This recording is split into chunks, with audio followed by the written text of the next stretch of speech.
We're going to talk about film festivals in general. So when we talk to filmmakers, they're all going to have their own kind of response as to what they think is a top tier festival where they're aiming to be screened.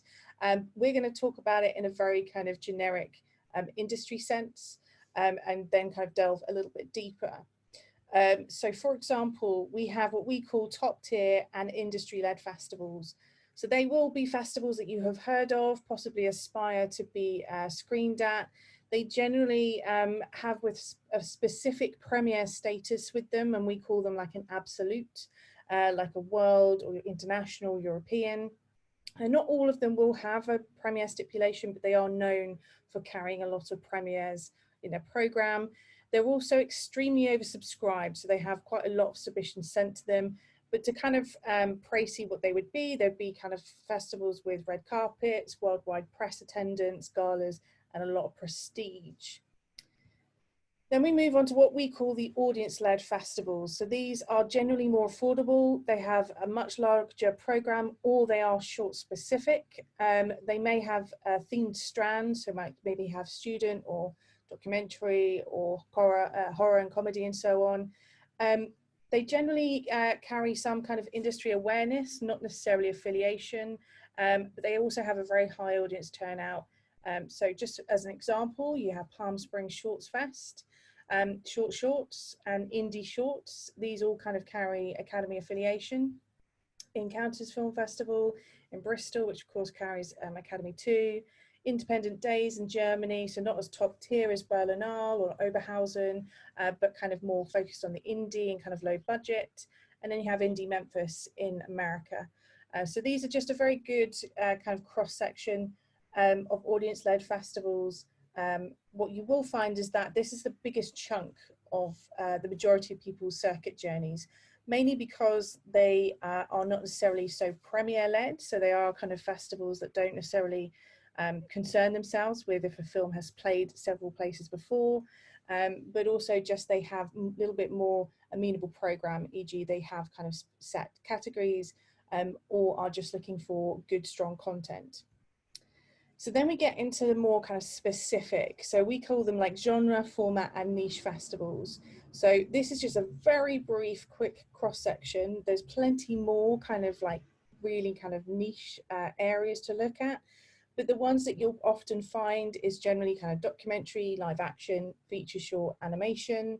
But it can be as really specific as, you know, festivals that want films shot on a mobile phone, or even more specific, festivals that want projects shot on a mobile phone but in portrait. So it really can be as specific as that. I've been creating a strategy this week for a film that's about ultra running, and I can tell you there's actually quite a lot of festivals that focus on running or adventure sports. So again, it's about kind of drilling down and looking at what makes your film stand out. So why is it important to know about these different types of festivals? So first of all, it's to help you understand where your audience is. The thing that we always find is that people tend to gravitate to festivals they've heard of, but they haven't necessarily looked at their taste or the program that they put together previously. It will also help where you send your film. So therefore, you know, if you've got a documentary festival, you're going to be looking at documentary specific festivals as well as festivals that have a category 4 docs. But also maybe your category, maybe your documentary has a particular issue like human rights or homelessness or mental health. You know, there are festivals that have that as a particular focus too. It will also mean that the festivals themselves will have the best work submitted to them. And I can tell you now, they do appreciate it when filmmakers do look at what they're after, if they have a particular theme that year, or if they do have particular categories, making sure that you are kind of submitting to the best suited ones. It really goes noticed by the programmers. And in a more literal sense, it can actually save you money to actually kind of focus and submit elsewhere. What we tend to say is it's generally those higher tiered festivals that come with a higher submission fee. And it's about kind of understanding the strength of your film and actually being realistic and saying, well, is my film a Berlinale type film? Looking at what they've previously programmed and their style and their taste, and looking at if your film sits there, It might be that your film doesn't, so therefore it's easier to kind of not submit, save that money, and try and find festivals that it's best suited. So I mentioned premiere status earlier. So does it really matter? It's actually dependent on the film and the level of where you're aiming for. So for example, if you have a film that you feel is suitable for the top tier circuit, then of course premiere status will be absolutely crucial, because they will have stipulations that you will have to adhere to. The majority of festivals, in terms of, you know, still audience led, or festivals that have Academy or BAFTA or BIFA affiliation, the majority of them don't actually have a premiere stipulation, especially kind of short specific festivals, mostly because they just want to play the strongest content, and they actually kind of have quite a more flexible production year stipulation. So for example, festivals saying we'll consider anything from the 1st of January 2019 and so on. It's generally when you get to areas in America, if they do have a premiere stipulation, it's by state or region. So for example, St. Louis International Academy affiliated festival requires a St. Louis premiere. Tribeca requires a New York premiere. Florida Film Festival Academy affiliated requires a Florida premiere. So it's actually more kind of regional and locale rather than the kind of grander premiere status that people naturally presume. So talking of premiere status, I'm just going to load these all up, because it's actually an area that some filmmakers can get a little bit fuzzy around. So we've kind of ranked them in order of what their kind of prevalence and their kind of prestige. World premiere is the absolute first screening of your film. Doesn't matter where it happens, it's your world premiere. Your international premiere is your first screening of your film outside the country of production. So for example, if you're a UK filmmaker and you get selected for South by Southwest, that would be your international premiere of your film, as well as your North American premiere or US premiere and so on. A lot of these can actually be hit in one foul swoop. So we always use an example of Cannes, which obviously, because that's kind of technically happening right now in an online sense in the market. If you were a UK filmmaker and you had your first screening in Cannes, that would be your world, your international, your European, and your French premiere gone in one screening, which sounds quite frightening, but you still have your UK screening, your London screening, your Spanish, your Italian, your North American, your Canadian, and so on. Like I say, it's not as prevalent unless you are aiming for particular festivals that have that premiere stipulation in place. Don't worry, we will be kind of sending everyone a link to this presentation. So just in case you haven't managed to get a screen grab or make notes, you will get a link to look at it later. So how to prepare for the festival circuit in general. Double check that your film is finished the best it can be. And by this, what we mean is sending out the film that you want to represent your narrative and the quality of your work. So for example, you can send out a work in progress, but first of all, double check that at least your narrative is picture locked. You can be missing special effects, or you can be missing kind of final grade, but actually just focusing on making sure that it is the film version that you want people to consider the film for is crucial. Also as well, see if the festivals accept work in progress. We are beginning to see festivals now stating up front that they don't. I think the main thing to remember is the amount of submissions that come in nowadays is in the kind of thousands and kind of higher tiered numbers for the majority of festivals. They are seeing a big increase, and therefore they are only going to be wanting to view films once in their submission process. But I would say just make sure at least it's picture locked, but also just check that the festival accepts a work in progress first. Collate the assets. So this is actually something that we do as a company, but it's so easy to do as a filmmaker individually as well, is actually kind of looking at what we call stories in front of the camera and stories behind. So for example, like looking at your genre. Is it a horror film? Is it comedy? Is it thriller? Is it biopic? And so on.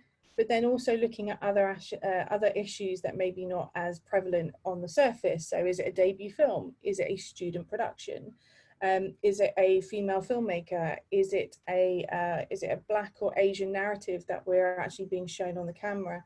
So these are actually areas on the circuit which actually have specificities. You have festivals that have particular remits.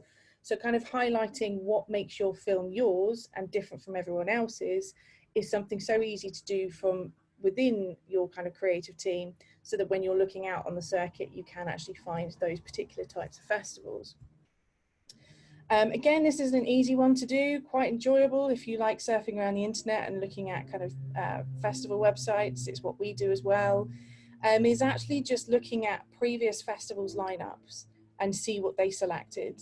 And that's something that is so quick and easy to be able to kind of capture somebody's flavor as a programmer, but also if they have a particular theme that they're kind of programming to.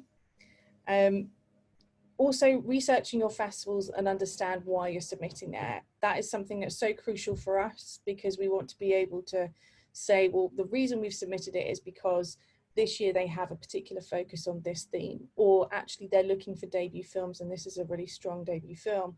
That is much better for you as an individual filmmaker and creative to understand and be proud of, rather than just saying, I submitted here because it was free or it was cheap. Even if it is because another filmmaker has said, oh, I submitted here and we had a great time, you should definitely send your work there. That's better, that's more valid than just looking at the cost. And talking of cost, always having a budget, no matter what your budget is. The reason being is it will help inform you as to how you're going to spend that budget. There are kind of ways that you can keep costs down. We've probably all heard of early bird deadlines, you know, in the new process of submissions. So therefore, you know, they generally tend to be cheaper. You get festivals that will do a very quick kind of 1 week or 2 week, and sometimes even like a weekend of cheaper submissions or free. You also kind of have specific categories that might carry a lower cost if you are eligible, for example, debut films or student categories.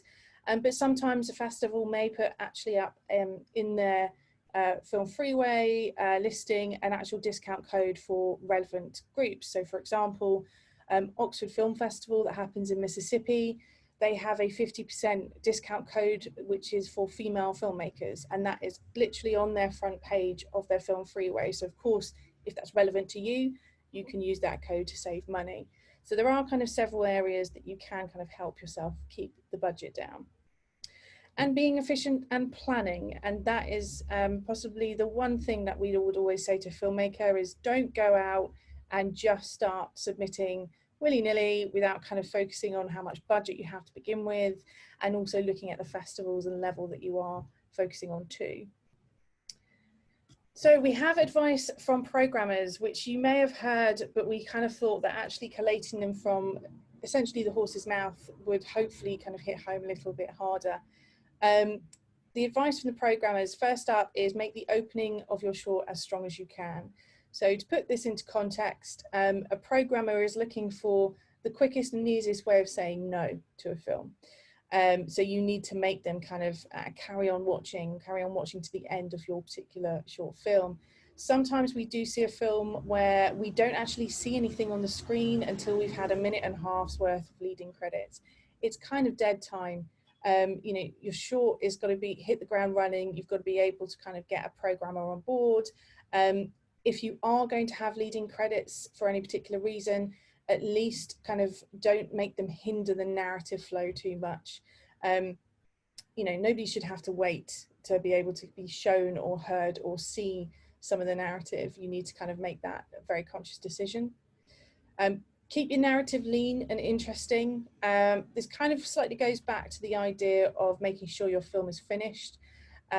Running time is something that I kind of will talk about later, but essentially you have to make sure that the narrative that you're telling people and showing your audience actually makes sense, that it isn't a feature that's been trying to kind of carved into a short film, and vice versa. You need to make sure that it is interesting. And interesting is going to be debatable for each film, because it's going to be the individual filmmaker behind it, but just something that makes it really stand out, either because of the execution of the narrative or the focus that your particular film has. I said I was going to talk about running time, and this is perfect time for me to do it. So programmers have a massive bugbear with films getting longer and longer. I've been doing this for 16 years now, and I've seen a definite kind of like trend kind of going up and down. And we seem to be kind of coming back from the 20-minute films coming underneath now. But you still do get kind of 20-minute plus films kind of lingering around the circuit.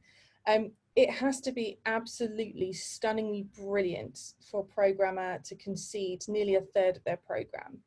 And that's something to be aware of, because running time, there is no perfect running time. Like this, it's not a case of if your film's 7.5 minutes, it's going to get more selections than if it's 22. Your narrative still has to be the narrative, succinct and concise and interesting. It's just that when a programmer is having to schedule for 90 minutes, it's got to be absolutely phenomenal for them to be able to kind of say, yeah, it's going to eat up nearly a third of my program. The other thing to be aware of is more and more festivals now are beginning to be very upfront about the running time. Some festivals are kind of saying, look, we accept up to 30 minutes, but we prefer 20 minutes and under. Or they are being as bold to say, look, you have more potential to be selected if you are running shorter, and that's mostly because they have fewer slots to kind of program for. The Academy ruling is anything 40 minutes and under is a short film, but I wouldn't advise anyone to go out and make a 40-minute short film, because it is very hard to program. The only area that is a little bit more amenable is documentary. But what I would say is that is with a real heavy focus on documentary specific festivals, because they don't mind a 40-minute short documentary. But if you're looking at a traditional short film focused festival, or a festival that have a shorts category, they generally are kind of looking for the shorter the better, but without crucifying narrative. I could talk about that a lot longer, but we don't have time. But if anyone wants to talk to me about it, more than welcome to. Bad sound can make or break your film. And sometimes programmers are really devastated that they have to pass on a film that they really do kind of feel an affinity with, the narrative they really want to screen, because it has bad sound. And it really is something that can kill a film so easily, and also kind of make it not be selected. And it sounds trite to say it, but a programmer has to put this in front of an audience, and they have to be able to stand by these films and say, I picked these are the films I know that you're going to enjoy. Of course, if there's something with bad sound, it's just not going to be a pleasant viewing experience. So credits, again, another one of my favorite topics. We understand it's really important to say thank you, but there are a few things to remember. There is no real need for leading credits on a short film. It's not a feature. It can, as I mentioned earlier, can impose on your narrative execution. It can be quite distracting, but also, you know, it's a short film. You need to kind of treat it and understand it's going to be kind of curated around other short films. Keep your end credits as concise as possible, and no repeating of names. We often see kind of thanks, special thanks, and very special thanks. They all say the same thing, thank you. I think as well, like keeping end credits is something as concise as you can, is because it can sometimes tip you over one of those cutoff points. So for example, you know, if your credits take you over 15 minutes, it means there are certain festivals you won't be able to submit to because you go over 15 minutes. And the one thing I will say as well, as a little caveat to this, when the running time of your film is including the credits. It's not where your film ends and before the credits begin. It's the entire thing. So just keep them very concise. No slow rolls. This really is something that kind of really pisses programmers off. It's also the easiest thing to make your film just go down in estimation, because again, kind of treating it like a feature. Obviously we want credits to be readable. We don't want them kind of whizzing past so people can't read them, but it's something that can slow down the pace of your film, even though it's not part of the narrative. But if you've had like a really strong film and then the credits just drag that pace down, it can be a little black mark against the film. And we have seen moments where people do laugh at how long the credits go on for. again, you've got to remember that a short film generally is curated around other films. So you want people to kind of talk about how brilliant the film was, not have all that good work undone by people kind of complaining about the credits. And as I say, it eats up the lot of the program time that they have for curation. We often find programmers saying to us, like, if I could total up all of the credits of all the films I have in my program, I could probably screen 1 or 2 more films. So it is just something to be aware of. So on to the most prevalent part at the moment is festivals right now, as in festivals during this kind of tricky time of COVID. So what are festivals doing? They are either cancelling, as some of you may have been affected by, postponing, actually moving their dates to another time, or actually heading online, which we will kind of talk about a little bit later on.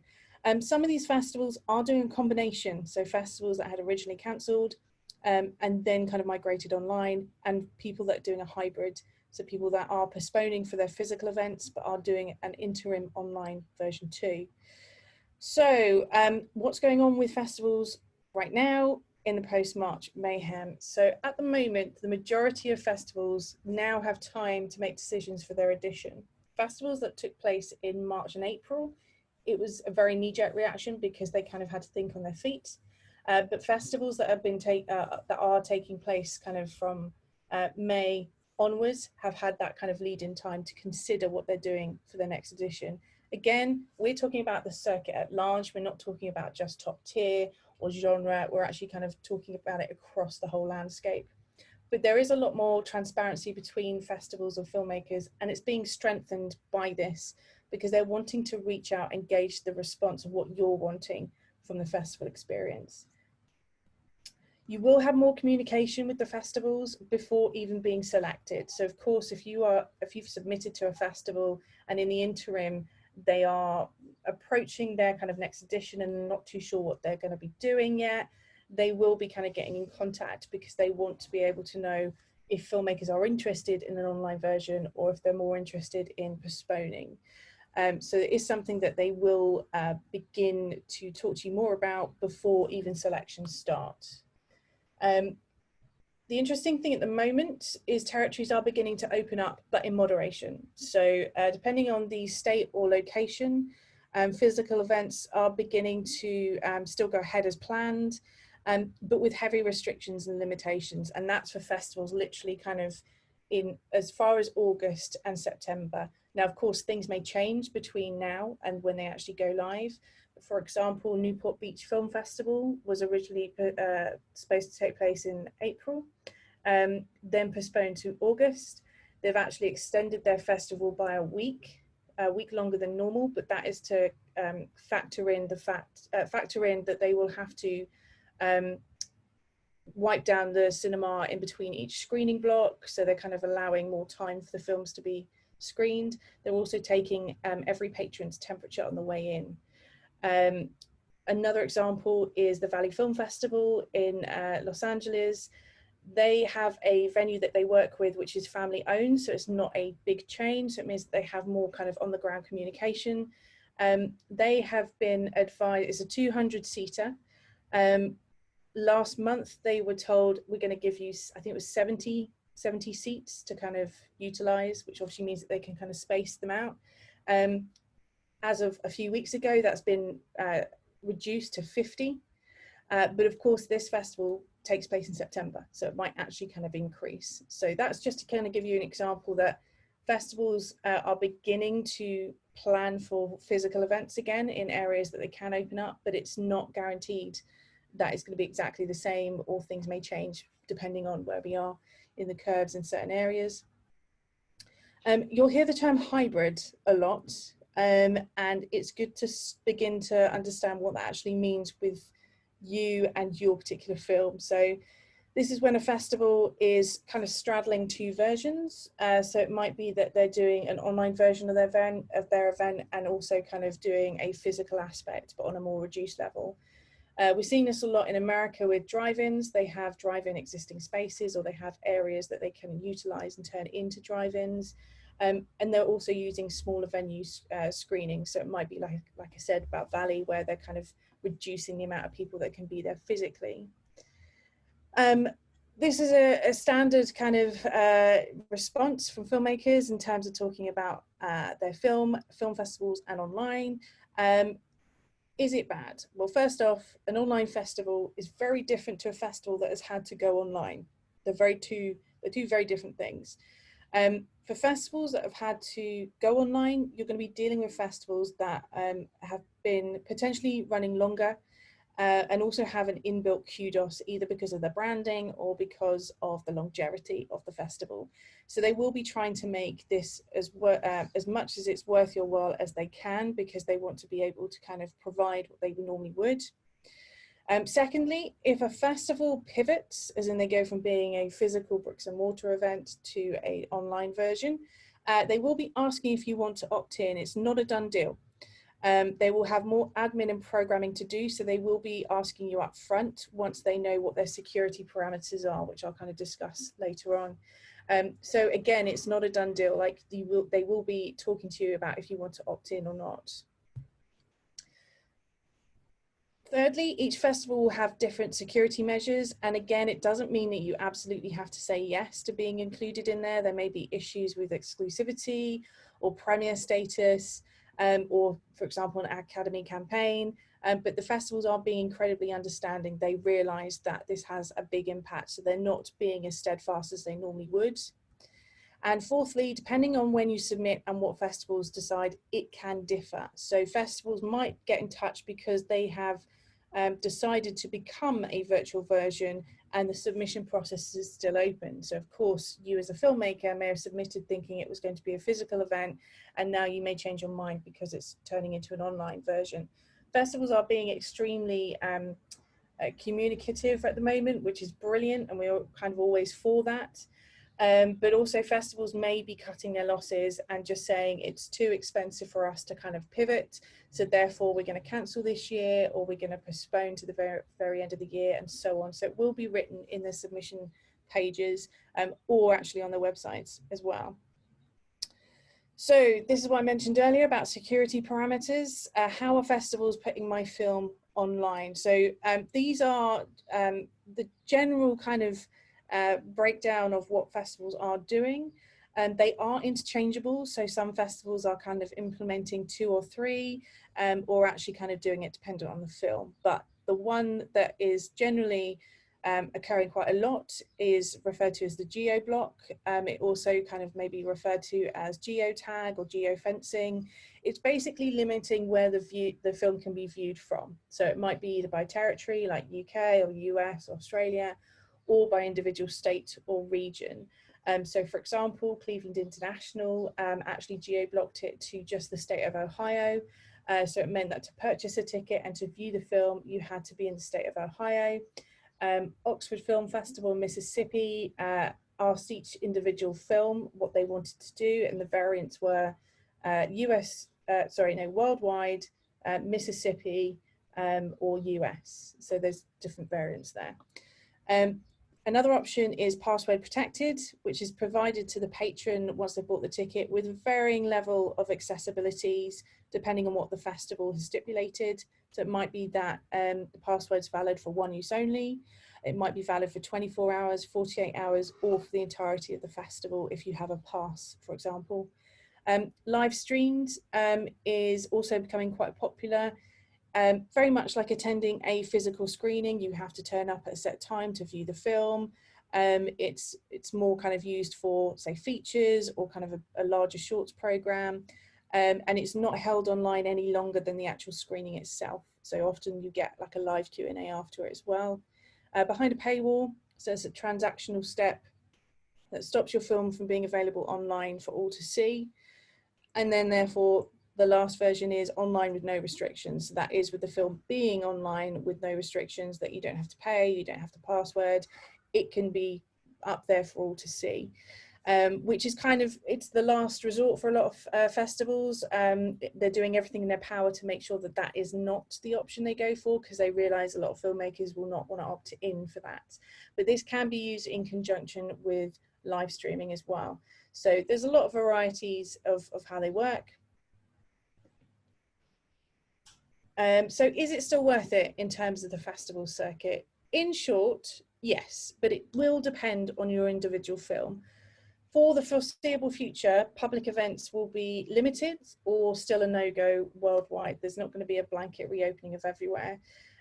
This is the only viable option in terms of still showing your work in a competitive sense, but it is dependent on if it's a short or a feature. And by this, I mean, if you have a sales agent or a distributor attached to your feature, they may have other ideas. So therefore, it might not be as simple as saying, yes, it's absolutely worth it for my film, let's go ahead. But in general, what we're saying to filmmakers is if you have no commercial ties, so you don't have a sales agent or distributor that's kind of essentially advising you, then it is still worth it, because it's still a screening, which is something that no one can take away from you. So right now on the festival circuit, every festival is dealing with the same issue. Do we cancel? Do we postpone? Do we do an online version? They're all going to have their own responses to that, and it's generally kind of different from territory to territory. But no one is going to look down on you or your work because you've taken part in a virtual version of a festival, because it's still your work being curated and screened. And of course, if these are legitimate festivals that are of worth, even better, because it means that you can still utilize them. What I would say is don't sit on your film. I know it feels like the whole world has gone to shit and the circuit's not working. It still is. It's being so incredibly active. And there have been some amazing kind of opportunities that have been presented to filmmakers because a festival has had to pivot online and they've still gone ahead. The submission period for for festivals is incredibly long. So submitting to deadlines now are for festivals that happen like the end of the year, or even as far as to like February, March, April in 2021. So of course, if you don't submit, you can't be considered. And what I would say is that next year may be a telltale sign of kind of lots of people holding on to their film, which means it might be an increased amount of traffic next year. I have said previously, I think my personal concern is in 2022, because I think that shooting capabilities might be more restricted in terms of policies, insurances, and still a COVID kind of situation for 2021. So I would say don't kind of sit on your film. We can't deny you will miss networking. There's nothing that will emulate that as much as festivals have tried. But you still have the selections to harness for your own career discussions, for your own interviews or applications, for funding. You know, festivals are trying to provide any networking opportunities that they have as best they can. Some festivals who never did industry to begin with are now actually utilizing this time to implement it. So what I would say is that definitely embrace the fact that things will be different, but they are still going ahead. We kind of keep saying this phrase of it's business as usual, but the usual business is slightly different. So festivals still happening, still doing everything they can to make sure that the screenings are being warranted, that that they're still finding an audience for these filmmakers, and to actually honor the selections as well. So I've kind of babbled on enough about that area. I'm now going to pass you over to Ian, who's going to talk about submissions, material and prep.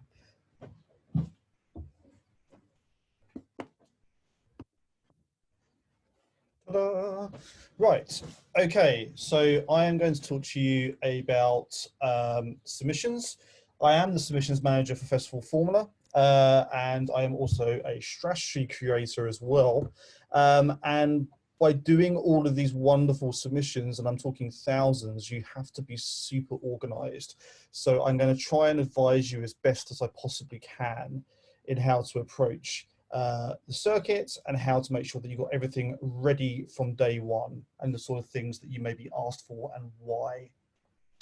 So first of all is methods of submission. So this is quite interesting because what you have here is a world of submission platforms. Now, it's a fair comment to probably say that 90% of the circuit exists on Film Freeway now, especially since Without a Box went a year or so ago. And it is a very good place to do your research, but it doesn't mean that everything exists on Film Freeway. So, for example, if you want to submit to BFI London, that is through their own website, Bignell through their own website. There are many other ways of submitting, and there are other submission platforms as well. So also you've got Short Film Depot. Short Film Depot is actually made by Clermont-Ferrand in France, which is the world's biggest short-specific film festival. And you'll find festivals like Interfilm on there that you won't find on Film Freeway. So again, you can research on Short Film Depot to really maximize the net that you're casting out there. You've also got FestHome, which is a Spanish platform. If you have a horror film, a good place to explore, because the Spanish love horror film festivals, and you'll find a lot of horror-specific film festivals on there as well. There's also Film Festival Life, but there are others out there as well to explore. Really, I would say Film Freeway, Short Film Depot, and FestHome are the main submission platforms out there at the moment. But it doesn't stop you from looking at other places. Obviously, we've talked about festival websites, so they'll have their own submission platform on there. So make sure that you're casting the net wide enough to catch them. And there are some festivals that just want you to email across a screener when you have that available. So some very small festivals just won't want to be on submission platforms. It's not cost effective for them. So what they will say is, yeah, just email it over to us. That's absolutely fine. You'll be considered it's a free submission. So there's plenty of ways of submitting your films and also finding where your film festivals are. So bear that in mind when collating all the film festivals that you'd like to submit to. Submission materials is the next area. So basically what we do as a company is we send out a questionnaire, like a 50-question questionnaire asking for all the metadata from production dates to website links, categories, that kind of stuff. And this is just one page. There is actually like 4 pages of information that we actually collate to do submissions. The reason we do this, as the note says here, is it's like a cheat sheet. So it means you've got everything in one place from day one. You don't have to pester your editor, you don't have to pester your producer. You've got everything in one place, and it means that you're consistently submitting on day one. Not only will you be making your Film Freeway account and possibly Short Film Depot and everything's saved in there, but when you actually submit to a website, you're still submitting exactly the same information as you did on day one, which is great for you and for film festivals as well. So things they'll ask for, and these are kind of like qualifying factors, are things like production country, nationality of director. It helps to decide where your film sits in a film festival. There may be that some festivals have a UK only category to submit to. So if you have a UK production, perfect, you can submit there. Also, you might find that they open it up to the nationality of the director. It might be that your film production is French, but you have a UK director, but they still allow the film to be submitted into a UK category because they've opened its directors as well. So it's worth reading into the T's and C's to see where it fits. You've also got duration. Again, there are different categories for duration. So Academy qualifying says it's 40 minutes and under for a short. And you might find that some festivals are 15 minutes and under. I know Exit 6, for example, is like that in Basingstoke. You have some categories which are 6 minutes and under, and that's like super shorts. It's a different category. So make sure your film fits into the right category. And often some of the shorter categories, so under 6 minutes, as I just said, may be cheaper to submit to as well. So it can actually save in your pocket as well as having a specific category for you to submit to. Production date. Now, this is purely because festivals really want to have the most recent content. They will say this year and 2019 are the years that we want festival submissions to be from. Anything before that, we're not interested in. We just want to have the latest content. Some festivals have this as a stipulation, some don't. It doesn't really matter, but that's the main reason why they're asking for it, because some festivals just want to have the latest content. Date of birth, not that they're going to plaster it all over the internet and tell everybody how old you are. They're doing it more because they want to categorize whether you fit into other categories. You might be under 18, you might be an over 50s filmmaker.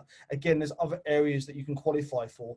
anything that can get you out of main categories into more niche categories where you're competing against less people gives you better chances for selection. These are why festivals ask it. And if you can pigeonhole yourself into these categories, it makes life a lot easier for trying to get into festivals if you can. You've also got budget, and there are some festivals that want zero budget films. There will be some festivals that want films that are made for less than £10,000. So again, that may be something that you can enter into as well. And these are things that they will ask you on day one, because again, it helps you qualify. So it's just to be aware of why they're asking for it. It helps focus where you're submitting. Logline. So we get a lot of bad loglines at Festival Formula, some brilliant ones too, but we have a set of rules that we apply for loglines. We generally say no more than 25 words and one sentence only for a logline. The reason for this is you can find that sometimes when you're in a program that they don't actually have that much space for it to be super wordy. It might be in a printed space, and they can actually only do no more than 20 words, so you might have to make it smaller still. But the point is that you have to think not about how it looks on screen and how beautiful it reads now, about how it's going to be digested when it's at a film festival as well. So it's worth bearing that in mind. That's the main reason they ask for it. Keep it brief and to the point. Please don't start your short with a short about, because there's no point. Everyone knows you've got a short. You've just wasted a couple of words before you started. Get straight into what your film's about. Is it an animation? Is it a documentary? Is it about a particular topic? But make sure you don't reveal too much, because the point is you still want people to watch your film. You don't want to have to explain to them what they're watching before they've seen it. So keep it tantalizing, but don't reveal everything. So some good examples. This was a film that we looked after. 23 words, and it's a very, very simple but well done logline. To the point and under the word count, so you're not messing around having to cut it to make it fit later down the road. Another one, so we looked after Camely, which made it all the way to the shortlist for BAFTA on the last round. And again, a nice, simple 11 words. Don't need much more than that. You don't have to explain everything that's going on, just a taster of what's about to happen. Bad loglines. So I picked an example of IMDb, and I've used The Godfather. This is a 54-word, one sentence, so grammatically not a great start before you even begin. So big breath if you want to read this one out aloud, and it's just a bit too wordy, too much going on there, and it's just a bit boring to have to try and force yourself to read all the way through it. That's the whole point. You want people to actually read it, not be put off because you just thrown lots of words there for the sake of words. It's no point. Another bad example is I've used Pulp Fiction. So this is 36 words. Quite difficult probably to do a logline for Pulp Fiction because there's so much going on. But again, there's too much going on here, revealing too much. It's just a bit of an ordeal to have to read. So be aware of how long things are. It's an extreme examples that we're giving, but we're putting over a very simple point. You also have brief synopsis. So this is a longer version of a logline. If your logline's super amazing, just use your logline again. It's not a big deal. If you're ticking all the boxes with your logline, there's no problem using it again. The shorter the better for everything. But if you feel you need to add more context, then that's totally fine. We do say no more than 40 words. Keep it to a couple of sentences if you can. Again, you can, like I've just said, you can add a little bit more context to your logline if you feel that you need it, but don't reveal everything either. If there is a twist at the end and there's a murderer that no one saw coming, no point talking about it in your synopsis because no one's going to watch your film. You revealed everything. So again, a good example, we used Men in Black, and actually this is quite a good brief synopsis. It's quite descriptive and it gets straight into the meat of what the film is about, and it's 39 words. So very, very simple. And then you've got a bad choice, which is 114 words. Again, extreme example, but this is basically the first 2 acts of Star Wars. You don't need to watch the first hour and a half or so because you've been told it already. So you just need to watch the trench run at the end and you're all sorted pretty much. So again, an extreme example, but don't be this filmmaker. Make sure you've got a really nice, lean, interesting brief synopsis and logline. It will help. Bios, we say the same as brief synopsis as well with this. Try and keep it no more than 40 words. Keep it to your film career, nothing outside of it. No one's interested if you can swim 50 meters and have a 50-meter swimming badge, or if you were in Scouts or Brownies when you were younger. This is really just about you being a filmmaker. Where did you study? Are you a documentarian? Are you an animator? What is your main area? Where did you study? Have you released films before? Have you had any successes with those films? Just very, very simple description of who you are as a filmmaker, so people in a snapshot understand what you're about. Also notice as well, Lauren on the end there's actually put a link to her website. If you have an IMDb account or you have your own website you can link through, if people want to find out more information, they can click through. Very easy way of getting people to find out more information about you. Stills.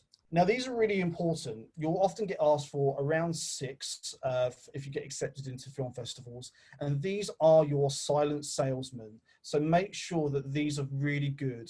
Make sure that you're not using nighttime shots that are a bit difficult to see, everything's a bit dark, because remember, these might be put into a printed program. And if it's in a printed program, these might be shrunk down to 1 inch by 1/2 inch, and it might look like a Rorschach test kind of thing, trying to work out what you're looking at. So make sure it's nice and clean, make sure it is a narrative still from the film that's representative of your film without giving too much away. Please do not use behind the scenes. Whilst you might have plenty of behind the scenes footage, festivals generally don't like having behind the scenes unless they request them. They want to have something that's representative of your film and actually something that they can put next to your brief synopsis or your logline as a representation of what the film is going to be about. So make sure it's a narrative still. And give them choices as well, not just one. Give them sort of 3 or 4 really good hero shots that they can actually use. Poster. Now, poster's not a required thing, but if you can make one, great. So the one in the middle for Eunice is actually a student film. It is just a still from the film with overlaid text. That's it. It doesn't have to be any more complicated than that.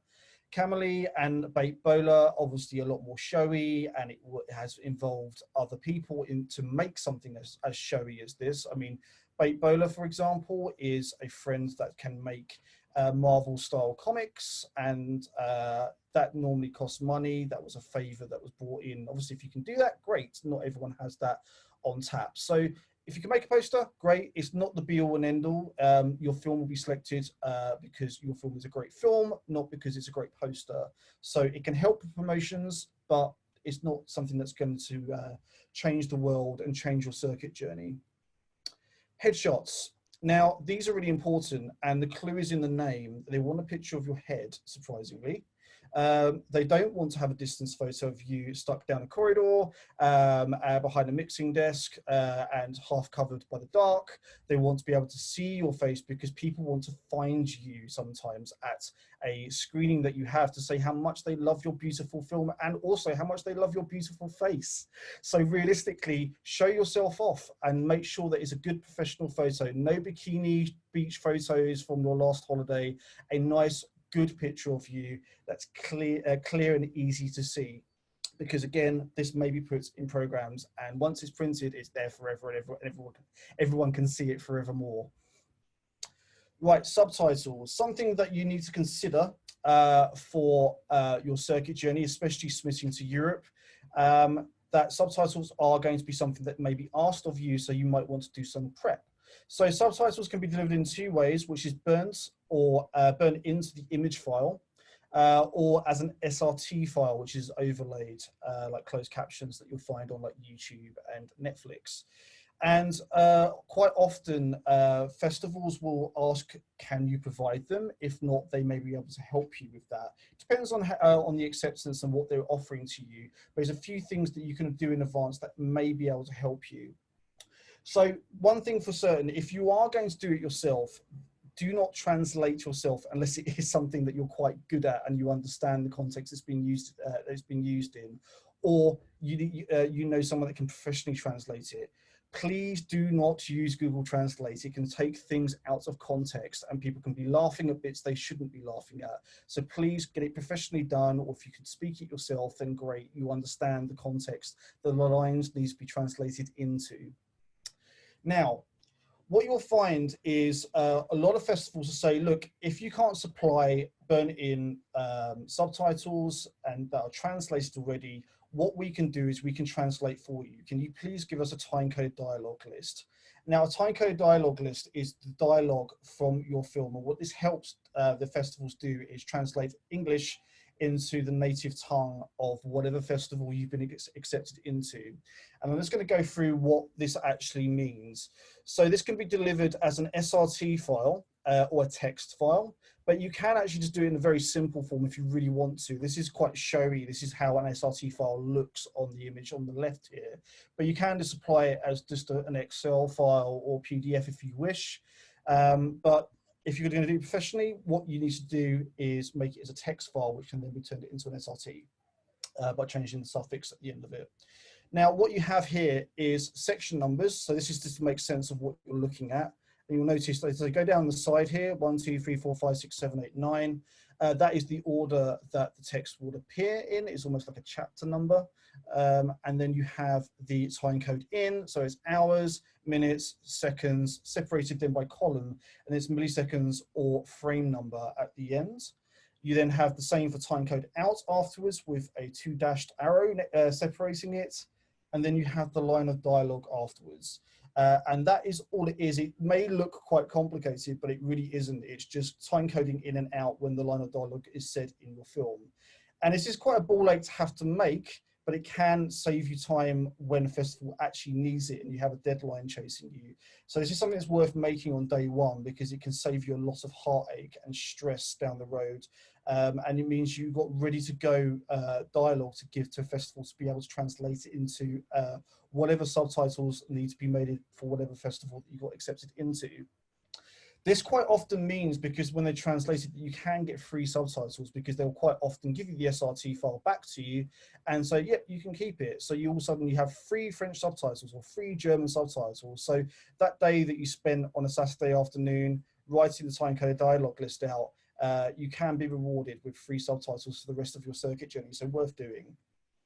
And again, do this as soon as you can. I can't stress that enough. It can literally give yourself so much of an easier life by having this ready on day one rather than having to scramble and get it done when you've got a week to go before your deadline. Sometimes the lead times festivals give you are quite short sometimes. So exhibition formats. So exhibition formats are the files that we ask our filmmakers to give to us on day one. So we ask for a H.264 MP4. So this is great for smaller screens. It's quite a nice lightweight file. It's generally, we ask for a film file around 20 to 50 megabits per second, roughly, for a screening. So that is the bit rate. So the amount of data that is going through per second when you're playing the film. You then got a ProRes. So ProRes can go out to cinema-sized screens. We asked for 422. That's the codec that is that the film file is made from. You can have different types of codec. And let me explain. You can have a 422 LT, which is a lightweight version of a 422. You can have a 422 HQ, which stands for high quality, which is a higher quality version of a 422. You can have a 4444, which is basically a master, and is a really heavy file to give somebody. The reason that festivals generally ask for 422, and don't quote me on this, some festivals might want a 422 HQ sometimes, but generally speaking, 95% of the time they'll ask for 422 because it's the easiest for them to download and still gives them good quality to being able to screen on screen. We're talking of a file that's around about 120, 130 megabits per second upwards. And make it as no more than a 2K file or HD at the very least. Not many festivals have the facility across the board to play in 4K always. And again, that means you're giving a very heavy file. So try and deliver it in a nice, sensible 422. Normally, in a perfect world, a 422 is about a gig per minute. So if you've got a 15-minute film, it'll be about 15 gig roughly. So it's something that festivals can actually download. Now, off of ProRes, you can make a Blu-ray. Now, Blu-ray is something that does get asked from time to time, more from American festivals, and they have them as backups.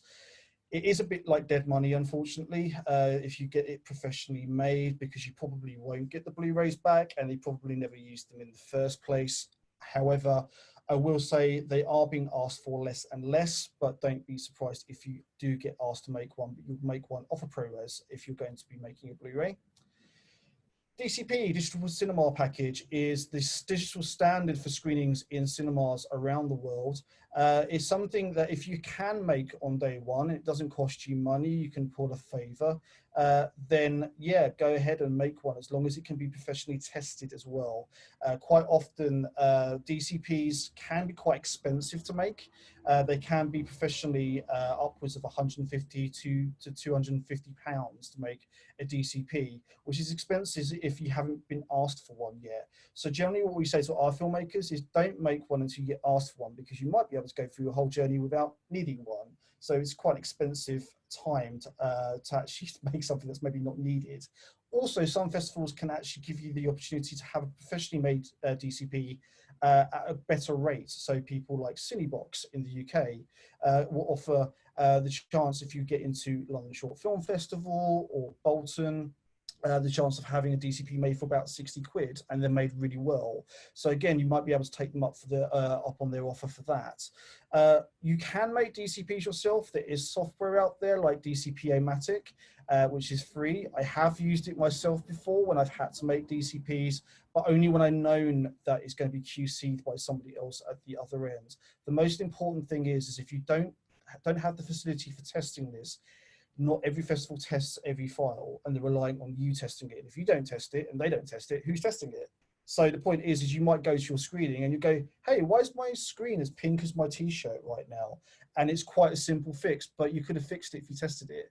And that's the point, is you need to be in a cinematic environment to make sure the sound is good, to make sure it looks good. We had a filmmaker play at a festival in Ireland once, a student filmmaker, and she tested her film, her DCP that she had on a Mac through headphones. And headphones don't cut it. You've got to be listening through speakers. The sound was dropping in and out all over the place. So there be dragons if you make it yourself. Be very, very careful that you can test it. Always try and get it professionally made if possible. DCP nuggets to remember. So these are things that when you're making a DCP, the constraints that a DCP falls within. So frame rate doesn't really change. 24, 25 frames a second is the most common frame rates out there. I will say that some festivals, like for example, DC Shorts, will only screen in 24 frames a second. It is digital standard 24 frames a second. However, they won't play 25, so it means you'll have to do a convert on that to get it to 24. That means losing 1 frame per second, 60 frames per minute, which means your film will be shorter. So be aware that your sound will need to be reconfigured and aligned properly to make sure that it works for that screening. Hopefully they just accept the frame rate that you have, because it's an easier life for everybody. Aspect ratios, generally speaking, there are more than these, but generally for most DCPs, it is scope or full.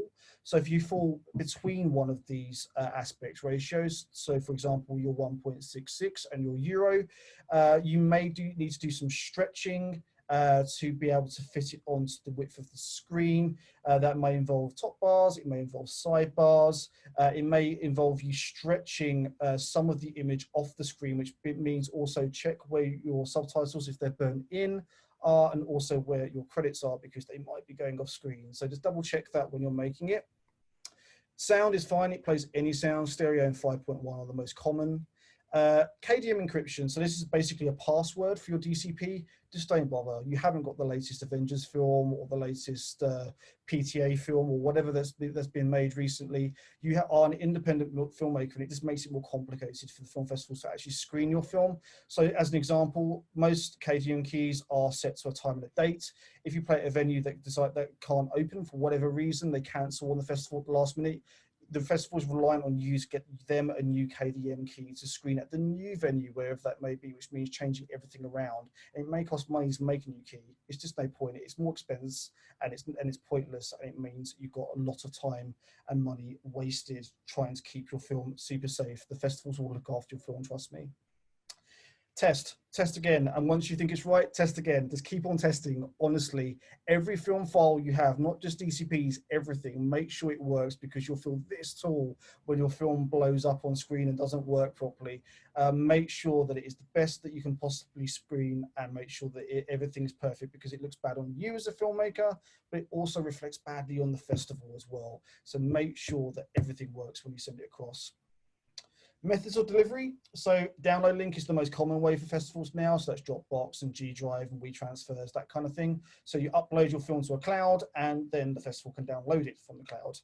You have uploads. So an FTP upload is a server basically at the festival's end and you will upload it to that server. So sort of thing you set up overnight and go to bed, wake up in the morning and it's done. And the file was, hey presto, at the festival's end. Post office trips, so if they want physicals, some festivals' internet connections aren't great and they don't trust downloading because it might break up and it might disrupt the download. So what they might ask for is USBs or discs to be sent to them directly so they can guarantee your screening looks great. So it might be a trip to the post office. For features, you may be asked to send a crew drive. So a crew drive is like a solid state disk that's put directly into the projector. And they may have a courier service available to you. Some of the bigger festivals use things like DHL, for example, so you can use their account. So it doesn't cost you anything, but it means that your expensive crew drive of 200 quid or so is being delivered correctly. And remember, give yourself as much time as you possibly can. If you are going to miss a deadline, just speak to the festival. They're not ogres and they're not going to wrap your knuckles. They'll appreciate if you're going to slightly miss it because the post office is running a bit slow and you have to send something to America from the UK, for example. But be like us, we pride ourselves as a company of sending everything out pretty much on the day that they ask it. So try and be that filmmaker that wants to get everything to the festival, because it means that the hearts and minds of the festival can live for a little bit longer by not having to stress about where the film files actually are in the end. Acceptance tips. So be prepared with everything from day one. And I mean everything that I've spoken about so far, whether it be time-coded dialogue list, whether it be stills, whether it be your bios, your log lines, have everything ready from day one. Because if they ask for something, you have it bang, ready to go at a drop of a hat, and that feels very nice when you have everything available. So make sure that when you're submitting around that time, you're also making sure that everything is in order for when you get acceptances, maybe a month or two down the line. Make sure you read the deadlines on your acceptance emails. So that's for delivery. So if they ask for a film file to be delivered on the 30th of June, they really do mean the 30th of June. If you are going to miss that deadline, do speak to them. They may be able to give you an extension. Embargo is also really important. So what an embargo means is you're not allowed to announce it publicly on social platforms until the festival has. They want the right to be able to say that you're screening first before you do. And if they give you an embargo date, they mean that they want you to keep stum until that date has passed, then you can publicly announce it. If you announce it before that, the festival will get the major arse with you, so don't do it. Read exactly what the festival was after, so that might be copy length and also the film files. So the copy length is basically in case they're having to put it into a printed program and they simply don't have the space to give you a luxury of 30 or 40 words. They really mean like it has to be no more than 20. And also film files, if they ask for an MP4, they don't want you to send a ProRes 4444 because it's going to be miles too heavy. Also, when you have a ProRes, if they're asking for a 422, don't send them a heavier codec. There may be a reason why they're asking for it. I think the biggest fear that filmmakers all have is that they're not sending a good enough file, but you can actually send too good a file. So who's been to a film screening before where you sit there and all of a sudden a few frames start to skip and it starts to stutter a little bit and then it goes bang and it goes off screen? It's because the bit rate's too high. And sometimes festivals are running the film files through a laptop and they can't afford for the files to be too heavy because it will brick the laptop that they're using because the graphics card's not powerful enough to relay that through to the projector. And that's the reason why they're asking for it. So actually read what they ask for. If they give you a bitrate range, they don't want you to send a 4K file. And you think, great, I've sent them the best file, because you might go there, watch it, and actually might not be watching anything at all after a couple of minutes because you sent too good a file. So be aware of what they're actually asking. Don't leave things to the last minute. I can't stress this enough. I know I've kept on saying it, but please give yourself loads of time. The festivals will love you for sending stuff in good time. And keep talking to the festivals. They'll want to know about your social media that you may have for your personal use or your film as well, so they can start sharing posts as well as you sharing posts from them as well. They'll also want to know if you can attend, because you might be able to do a Q&A after a festival in a wonderful world in the future where we're actually allowed to go to cinemas, hopefully not too soon and hopefully not too restrictive, but it's going to happen at some point and festivals will love you to be there. Right, myths. We get asked a lot of questions when we do talks around the world, and I'm going to talk to you about a number of points that always get raised with us, and we have to dispel them very quickly because they're generally wrong. So the first thing is you have to know someone to get your film screened. No, especially in the independent circuit. You don't. Your film will be selected because your film is good. It totally fits the festival, not because you slid a brown paper bag across the table or you're Betty mates with the festival director. We know lots of programmers around the world, like academy qualifying programmers, smaller festivals as well. And just because we know them, we don't expect our films that we represent to be accepted. We expect them to be accepted if they're right for the festival. And it doesn't matter about knowing the right people. It matters about having the right film, and your film will be selected about whether it fits into the festival correctly. Films are not watched by the festivals. This is another big one. So filmmakers are very much looking at Vimeo and looking at the analytics at the back, seeing what films have been watched and where and why. But if they're watched through Film Freeway, it's porting through another platform, so it doesn't count as a watch through Film Freeway. But also, the majority of cases, they're downloaded. Most filmmakers don't like the film stuttering because their internet connection is unreliable, or maybe they have a day job and they're watching it on headphones on a train, and they actually don't have, and they may not have good internet available to them. Downloads don't count as a watch, and most watches get downloaded by festivals. So take that into account. If you're submitting to any decent film festival, your film will be watched, even if it's just a minute. And if they get a minute into it and they go, no, Tony, this is not right for us, we can tell. But it'll be watched at some point, and the majority of festivals watch them all the way through. So rest assured, they do get watched properly. You need to create an EPK. If you have a feature, yes, you do need to make an EPK. If you have a shorts, not so much. So unless you're getting into the really big top tier festivals, which have an industry presence and actually have press that attend the festival, you'll be asked for an EPK then. So that is like a director's statement, stills, synopses, or other bits of information about the film. So add context to reviews for the press to be able to use. However, most festivals don't want it, and they'll just request what they need from you. They'll say, can we have a logline and 4 stills, please, and a poster if you have one. And they'll make their own EPK. And that's all they need for marketing effectively. So don't worry about making one. It's not going to make or break the film. You need to write a cover letter for every submission. So this dates back to the time when we had to use Without a Box before Film Freeway, and you had to print everything out, write everything out by hand, and you'd often attach a cover note, which will give an explanation of who you are, what the film is, the ethos of the film, etc., etc. Cover letters are starting to turn into a bit like beg letters now, and not many festivals have the time to be able to read every cover letter that comes through. I do know programmers that do read them, but not many. And what I would say is use it sparingly if you need to add context to something. So like I said earlier on, you're a UK director, but you're actually behind a French production, for example, and you're submitting to a UK festival, and you need to let the festival know that you're actually from the UK still, despite the fact that you're behind a French production, that kind of thing.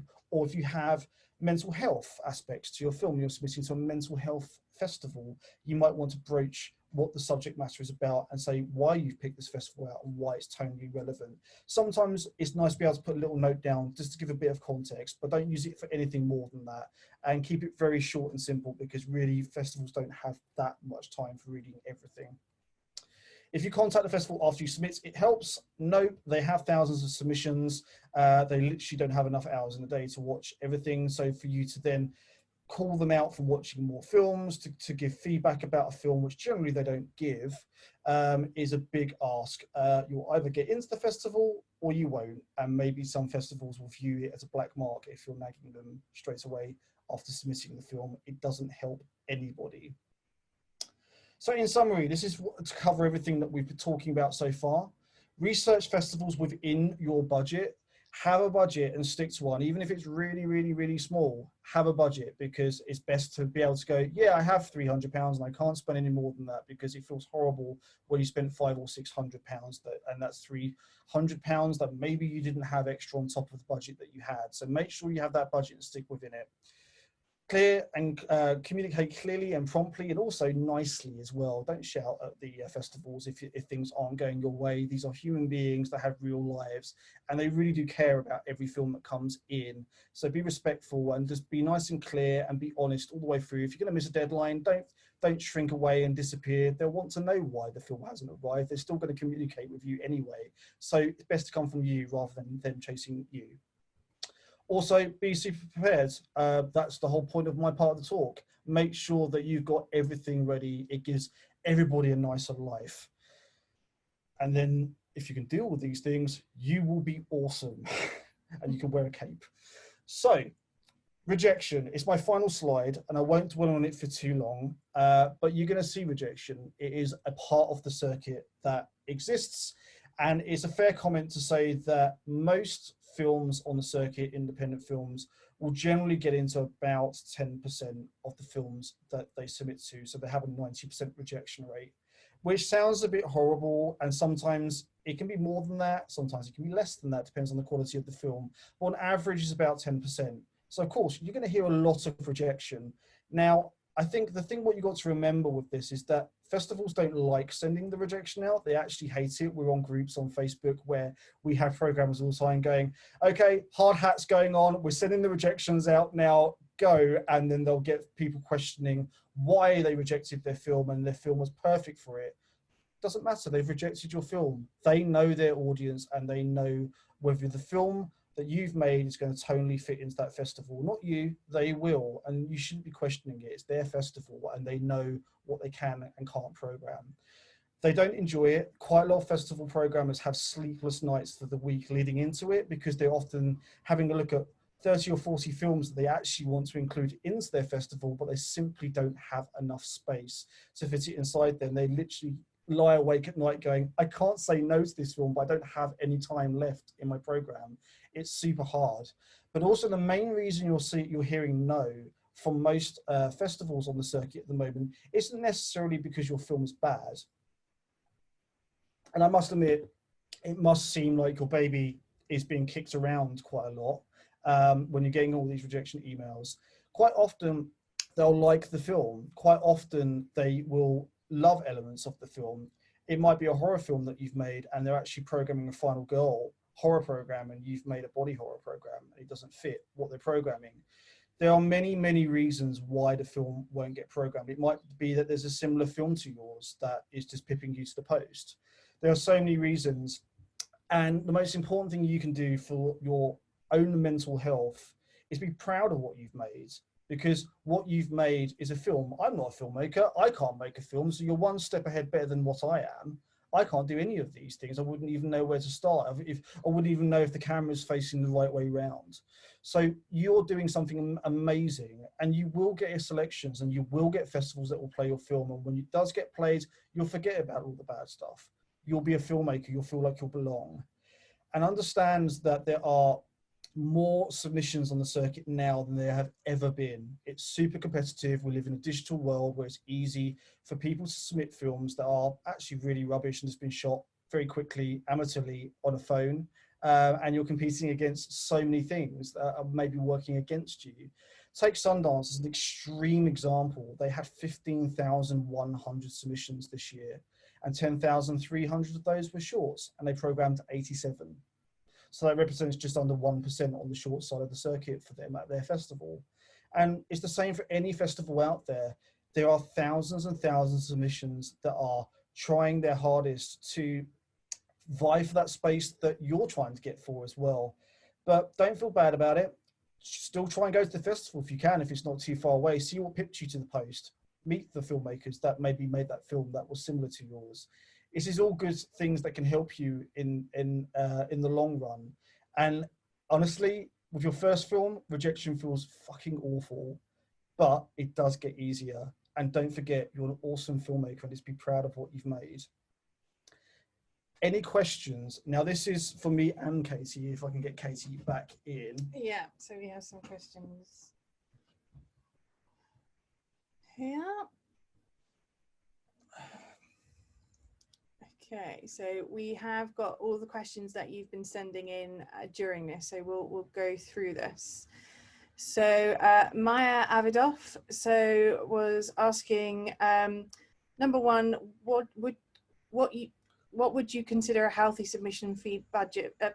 What would you consider a healthy submission budget for a short film, and how important is poster artwork website for a short film? I mean, I think for a budget, depends on the film. Obviously, if you've got a feature, you're going to need a lot more money because the submissions are more expensive. But on average, for a short film, we recommend often between £600 and £800 for a year, roughly.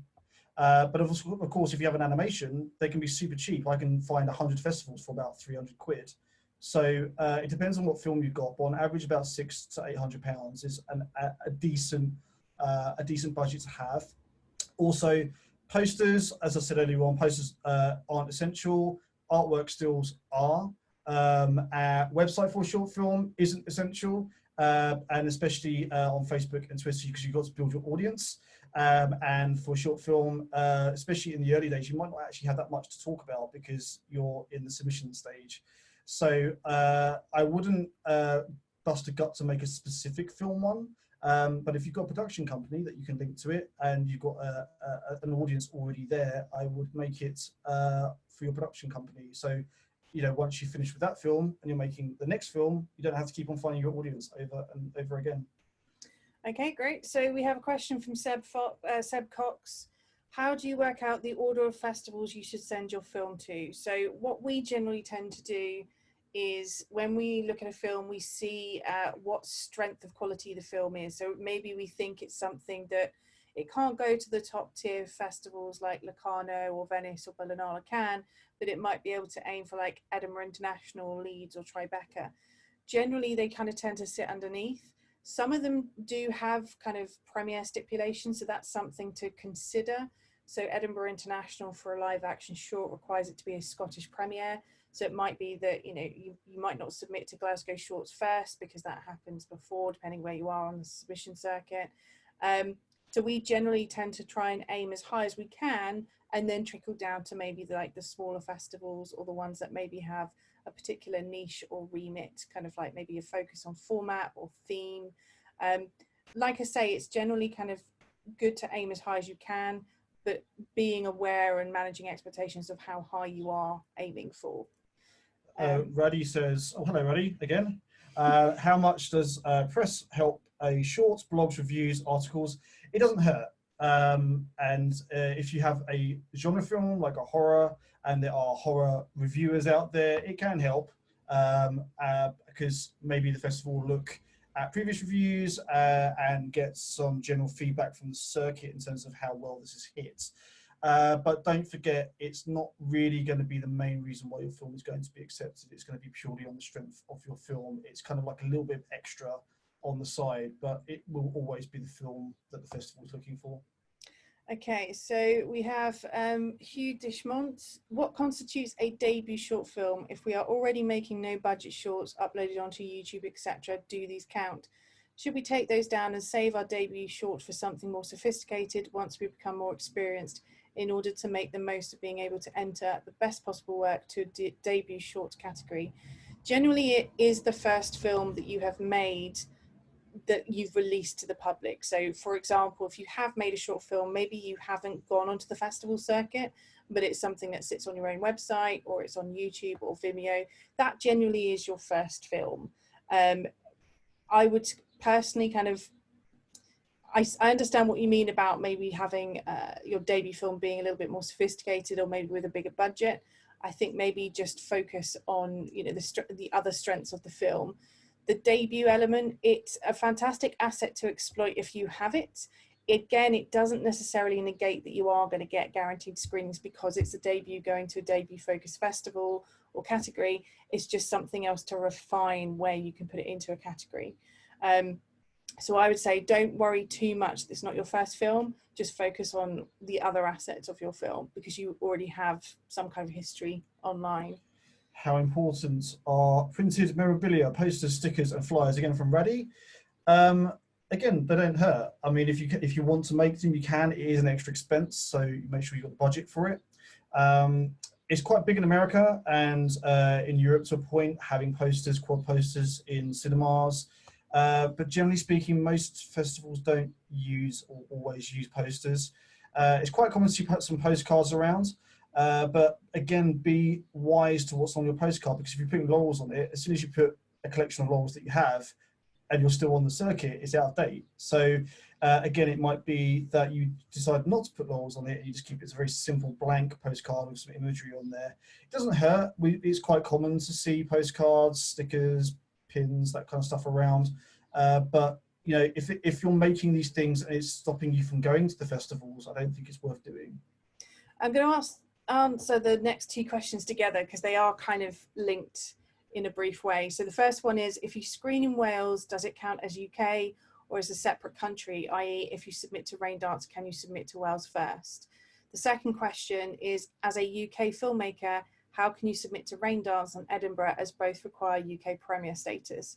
So first of all, the UK is kind of everywhere. So it would be kind of Wales, Scotland, and Northern Ireland.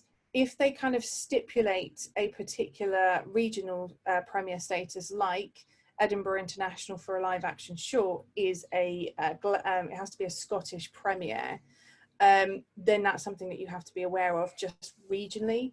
With the question about the Raindance in Edinburgh, I think you might be referencing the feature, but I think isn't it Raindance needs a London premiere? Yeah. Or is that? Oh no, it doesn't need a premiere. For a short film, it doesn't require a premiere, so it might be the feature that you're thinking of. What I would say, it's going to be dependent on where you are in the year, because obviously Raindance is coming up, and Edinburgh International at the moment hasn't happened this year because of the cancellation. So for next year, it depends if your film's going to be eligible in terms of premiere status and production date. So that's the best way to look at it. Also, on a more like drilling down way of looking at it, is seeing where your film suits more perfectly. Is, you know, because the program between Raindance and Edinburgh International are very different. So it might be, if you think you've got a film that's stronger for one of them, that you focus on that one. That's what I would say to those two. Okay, so we've got a question from Ingo Lyle Goodwin. If a film has twists or plays with exceptions and reframes the story, should this be mentioned in the submission synopsis, or should we leave the programmer to discover this themselves?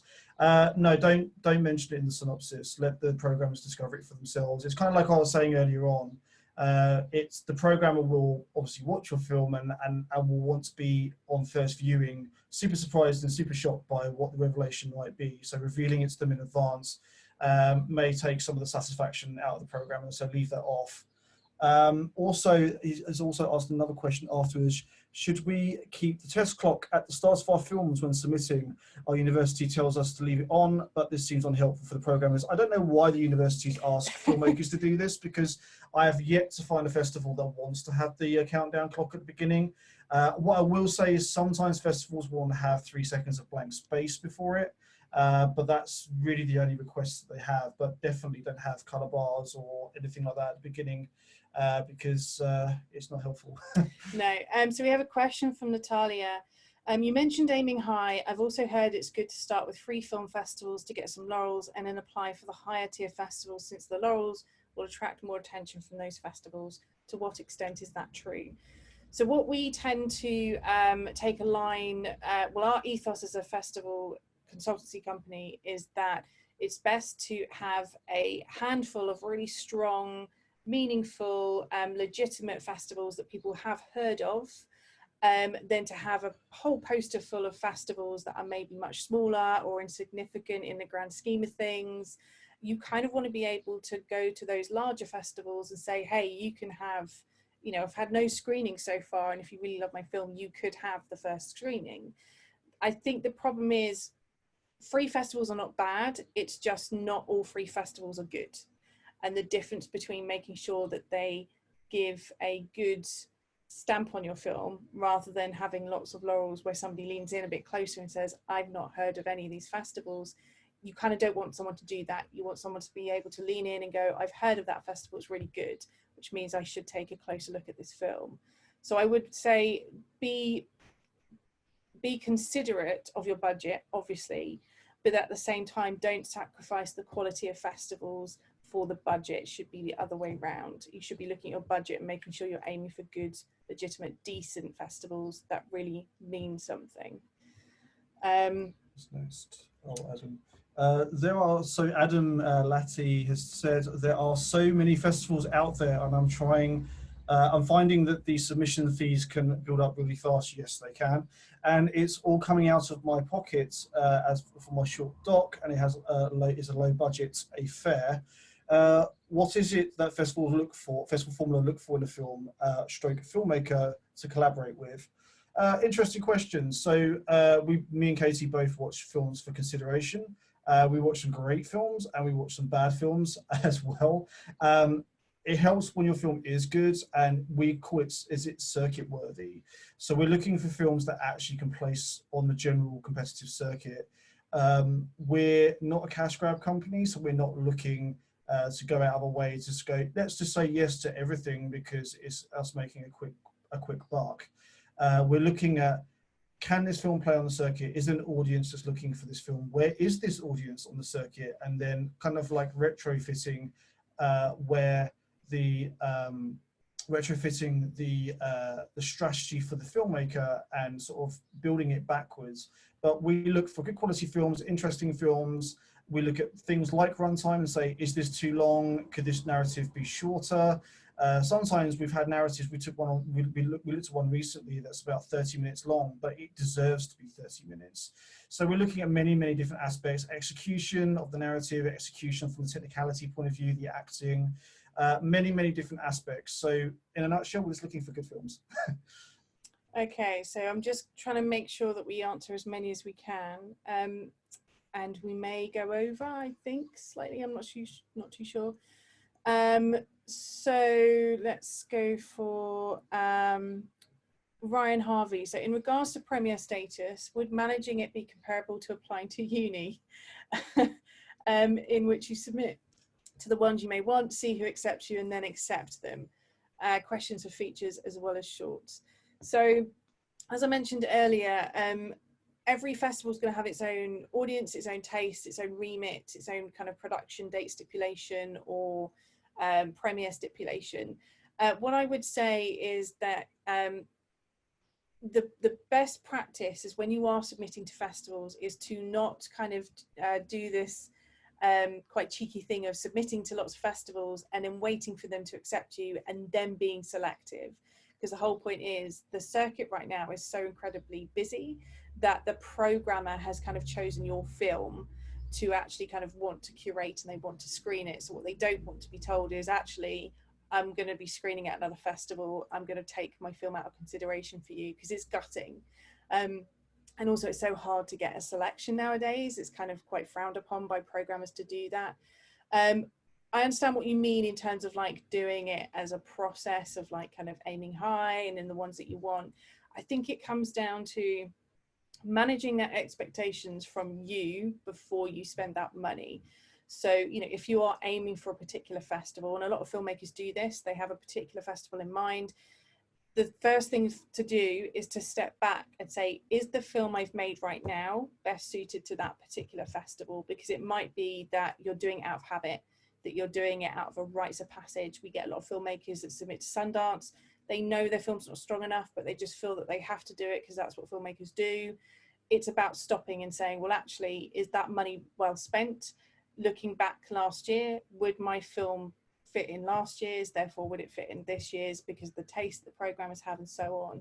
So I would say don't be too, we call it like spread betting, because you're essentially trying to put your film out there in as many festivals as you can. But the difference with spread betting in a festival sense is you still have to make sure the festivals are A, worth it, B, legit, and C, worthwhile for your film.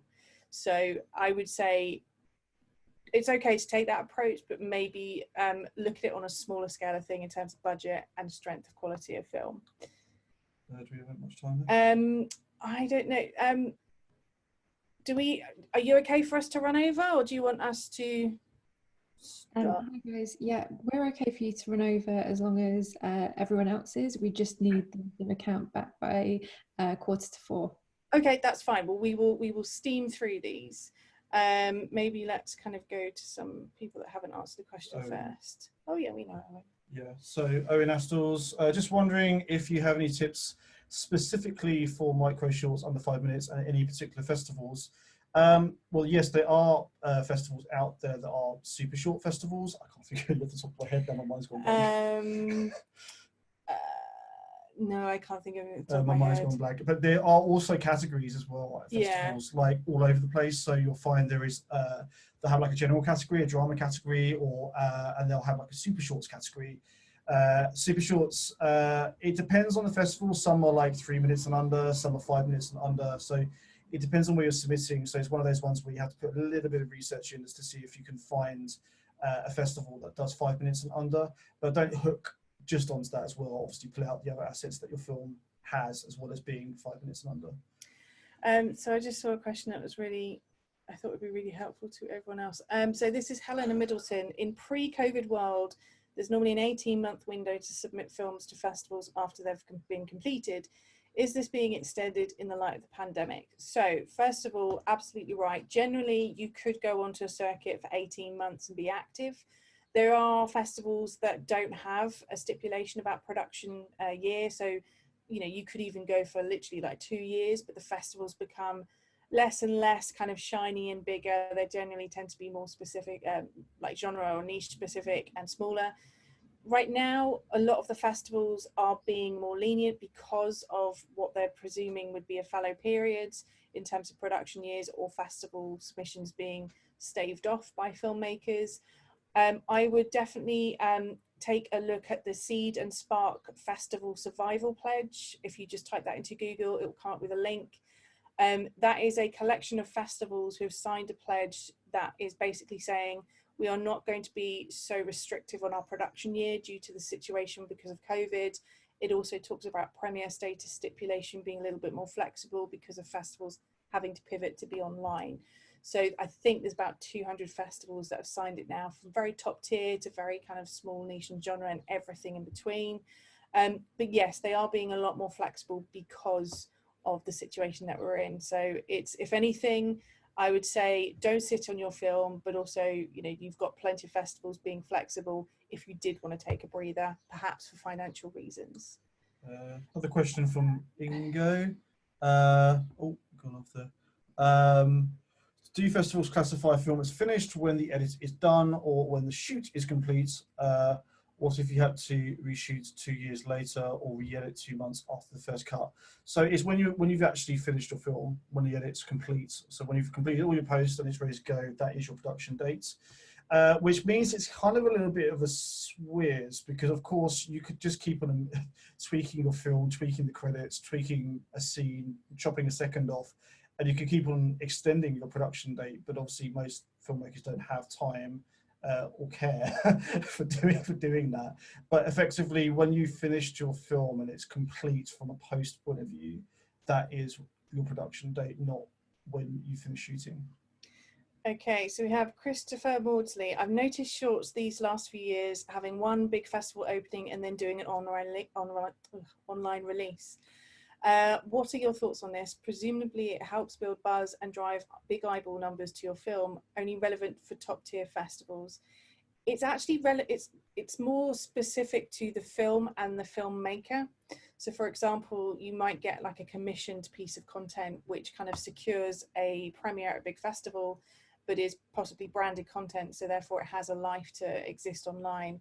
I think it's down to the individual filmmaker, because I think when you have something that is released online, you still have to have the backing to get those eyeballs on it. So you have to get a staff pick from Vimeo or Short of the Week, or you have to get, you know, featured in lots of kind of online kind of publications, which will draw people to it. I think the misconception is if you do a circuit run and then go on to Vimeo or YouTube, that everyone's going to start pouring to watch your film. It's actually harder than that. You have to put a little bit more work in than a circuit journey, because you have to get people to interview you or feature the film or kind of get publications to talk about it, in which case you can drive people to it.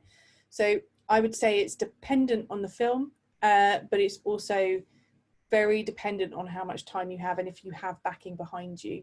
We know filmmakers that have gone online with a film which has a particular narrative which suits the moment. So whether it be political or whether it be, you know, in the zeitgeist, maybe it's a little bit harder to kind of put your 20-minute family drama, you know, with no kind of other genre assets online to get people to watch it, because it's a longer piece, it's you know, more traditional. So I would say it's dependent on the film, but also dependent on the filmmakers behind it, because they may have a reason for doing it. An anonymous question, which is asking more about micro shorts. I have a 2-minute film and I'm preparing a festival strategy. Is it worth submitting to the bigger festivals such as Slam Dance, London Short Film Festival? They don't have a minimum length requirement, but I wonder if they will be interested in programming such films.